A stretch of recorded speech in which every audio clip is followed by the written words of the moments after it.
Hey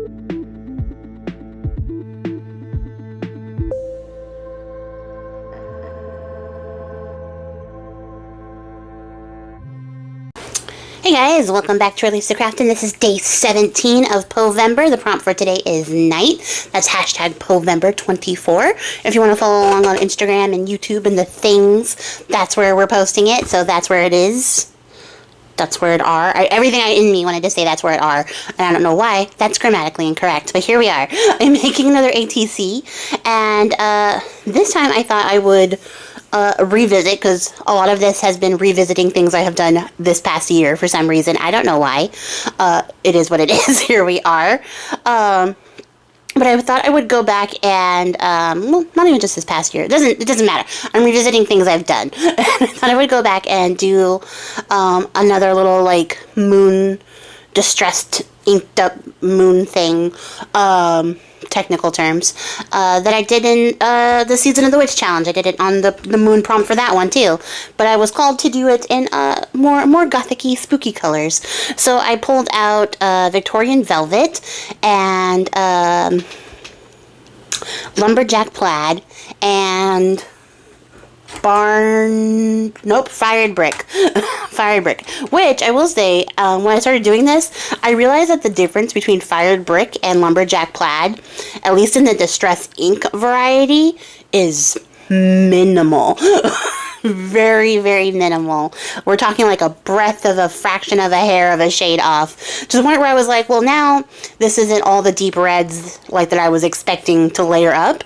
It needs purple. So I came back through with Villainous Potion in Distress Oxide because I wanted to like murky it up a little bit.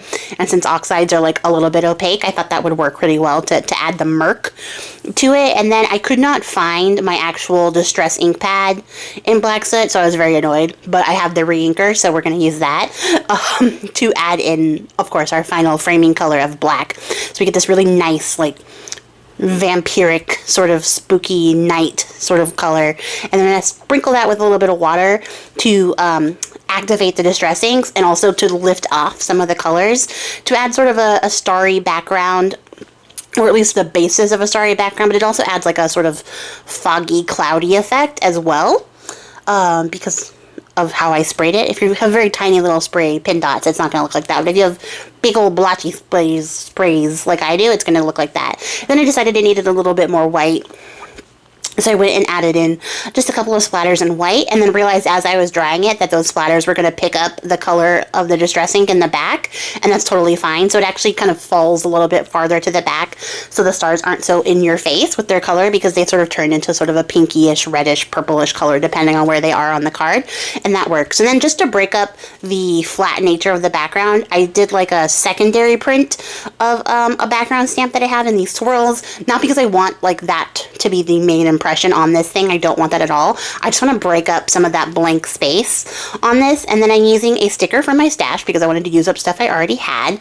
And it's a moon. And I like the color, not only being like this reddish pinky color to match our Victorian velvet color, but also there were some blues in there to add like another little interesting color, because we also use purple, so we can also use blue and have it all be very complementary, not complementary, analogous.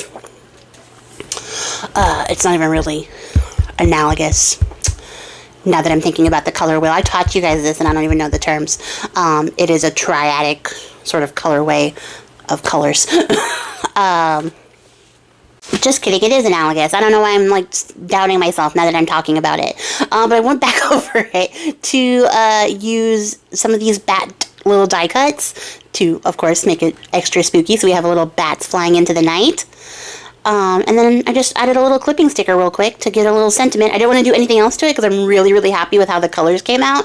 And I think it's very vibrant. I think everything pops off. So, like, I didn't want to add too much to it.